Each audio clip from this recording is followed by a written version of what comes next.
Ah, vamos falar do Bolsonaro e do áudio do Ramagem, porque foi uma história que muita gente me pediu para comentar na semana passada. E eu já expliquei que uma das vantagens de eu ter o meu próprio show e eu não estar sujeito mais à editoria, né, da Jovem Pan, é um inferno você estar no ar todos os dias e ter que comentar a notícia conforme ela sai. E eu digo isso porque essa coisa do jornalismo sem ter tempo de apurar, ela favorece muito a criação de mentiras da esquerda. Então tinha acabado de sair na imprensa que havia uma conversa, eu vou dizer aqui, suposta conversa, dizendo que o Bolsonaro tinha sido gravado pelo Ramagem, como de fato foi, ao que parece, pedindo para proteger o Flávio Bolsonaro das investigações. E que isso, de alguma forma, fazia parte das milícias digitais, do golpe que não ocorreu em 2022, da inquérito das fake news, da BIM paralela, de tudo mais. 6 de janeiro, 8 de janeiro, estava tudo. Segundo a Globo News, eu vi realmente a Vaca falando isso, estava tudo conectado. E eu fiquei ouvindo aquele troço e falei, bom, eu não ouvi o áudio. E eu falei, olha, quando sair o áudio eu escuto. Se houver realmente um áudio do Bolsonaro pedindo para o Ramagem, pedindo para as pessoas para proteger o Flávio de investigação, eu vou ficar muito surpreso, decepcionado até. Mas eu prefiro aguardar mais informações. Isso foi na quarta ou na quinta passada. Então, só que eu aprendi, todos esses meus anos nessa indústria vital, eu aprendi a não comentar essas coisas de supetão. Aprendi. Espera, essa história foi importante. Ela vai sobreviver até o programa de terça-feira. Eis que, então, hoje, o ministro Alexandre de Moraes, finalmente, depois de 5 dias de assassinato de reputação implacáveis pela imprensa, o Alexandre divulgou o áudio completo. E é claro que não era nada do que saiu na Globo News. Vamos ouvir o que diz o próprio senador Flávio Bolsonaro nas redes sociais a respeito. Mais uma vez, a montanha pariu um rato. O áudio mostra só as minhas advogadas comunicando as suspeitas de que um grupo agia com interesses políticos dentro da Receita Federal e com o objetivo de prejudicar a mim e a minha família.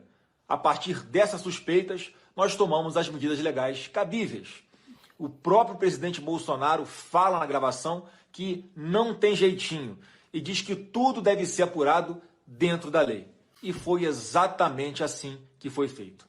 Agora, pergunta se as denúncias sobre a Receita Federal trazidas nas gravações foram apuradas. Que eu saiba, até hoje, nada. Ouça um trecho da gravação na voz do próprio presidente Bolsonaro.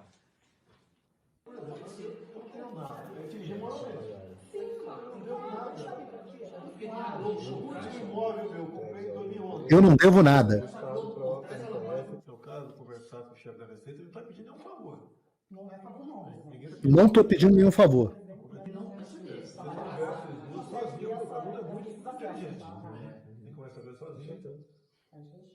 Vai conversar com eles.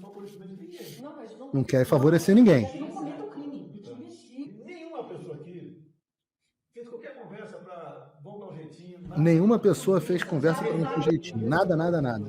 Ninguém quer tráfico de influência.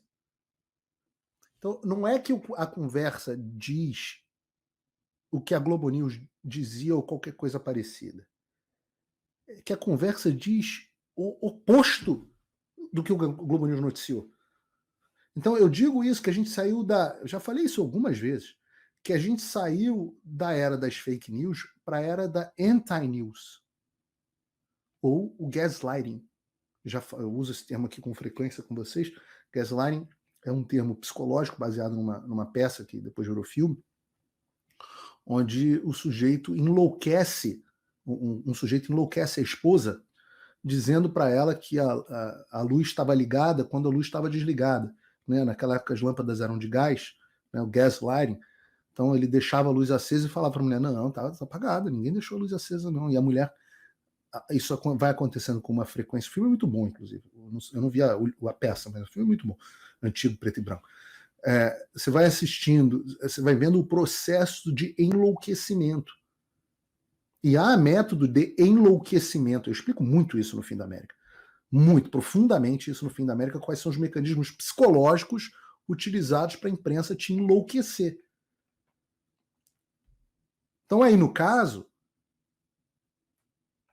você tem um áudio do Bolsonaro dizendo, vai lá falar você, isso aí não quero favor nenhum. Os caras estão sacaneando ele na Receita, eu não quero favor nenhum, vai lá e denuncia, pô. Não tem jeitinho, eu não tenho nada a temer, o último imóvel que eu comprei foi no ano tal.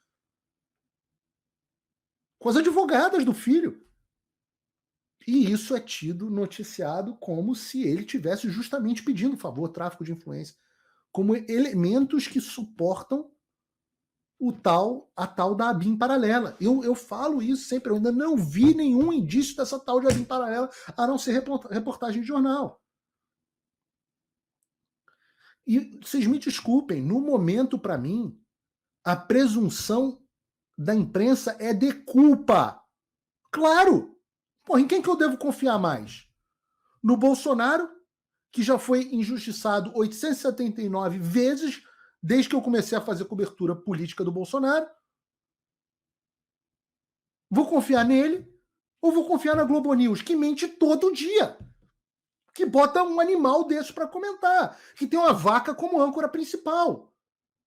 Ou vou confiar na Folha? Na mídia que é pega, dizendo com o inglês Joel Santana, como o Bolsonaro compartilhou hoje, que quer tirar ele do poder. Eu vou confiar em quem? Na imprensa que compara o Bolsonaro a Hitler? Pô, desculpa, eu fico com o Bolsonaro, cara. Por uma questão de acompanhar. Se ele tivesse mentido 50 vezes, você não pode ser burro a ponto de ver um comportamento sendo repetido várias vezes e não extrapolar esse comportamento para frente como sua presunção, como seu preconceito. Então eu tenho um preconceito em relação à imprensa e por isso que eu não me surpreendo, por isso que eu não caio nessas arapucas, por causa do meu preconceito. Eu sou um cara extremamente preconceituoso contra jornalista da grande imprensa. E não me falhe, eu não caio como caiu esse menino aí esse cara que estava aí, esse senhor que estava comentando na Globo News. Me surpreende um veículo como a Globo News. Pô, não me surpreende em nada. Você perguntar assim, Paulo Figueiredo, você está surpreso? Não, por isso que eu não comentei a notícia na quinta-feira. E também não estou surpreso com a Receita Federal, com a história da Receita Federal. Agora, o que me impressiona é que a gente tem acesso a esse áudio agora. Uma semana de linchamento em todos os jornais. Eu recebo clipping de todos os jornais que eles estão falando do Bolsonaro. Ajuda, facilita aqui meu trabalho. Uma semana de linchamento. Ninguém vai apurar o vazamento seletivo, não? Ninguém vai apurar ter sido vazado trechos descontextualizados que geraram notícias falsas e mentirosas a respeito do Bolsonaro? Ô, Alexandre, engraçado, né, cara? Pô, seu gabinete, né? Vaza muita coisa do seu gabinete, Alexandre. Sempre parcial para prejudicar o Bolsonaro.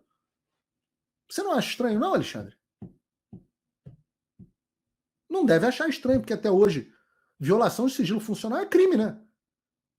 Acontecendo dentro das dependências do STF, era para abrir inquérito, inclusive dentro do STF, né? Não é essa a base do inquérito das fake news? Mas até hoje, você não abriu nenhuma investigação contra vazamento, contra violação de sigilo funcional, Alexandre? As suas decisões, os seus processos que estão debaixo de você, com seus agentes da Polícia Federal, que respondem a você. Nenhuma investigação aberta até hoje. E esquisito. Só vaza coisa para prejudicar o Bolsonaro, para queimar a imagem dele na opinião pública. É quase como se você tivesse interesse nesse vazamento para manipular a opinião pública. Eu digo que parece muito porque é assim que o Moro e a Lava Jato faziam. Sempre contra, nunca vaza nada em favor do Bolsonaro, que depois se mostra falso. Aí depois você diz, Paulo, você é bolsonarista. Bolsonarista é o teu rabo. Eu simplesmente não vou ver um troço desse e não questionar e não expor, pô, porque isso é sacanagem com o Bolsonaro, pô. É um tempão de assassinato de reputação e depois a montanha pare um rato. E vocês querem que eu caia nisso? Desculpa. Pra cima de Moá, não. Gostaríamos de agradecer a todos vocês que estão com a gente no dia a dia, em especial aos colaboradores que ajudam a manter vivo o funcionamento do canal Endireitei contra os boicotes do Judiciário e do YouTube. Obrigado, Edgar Becker, Paulo Garcia, Marcos Canto, Francisco Silva, Jorge Filho, Luiz Brito, Raimundo Silva, Carlos Gelli, Paulinho, Elvésio Moraes, Luiz Carlos, Silvio Yamashita, Luiz Medeiros e Rosângela Vieira.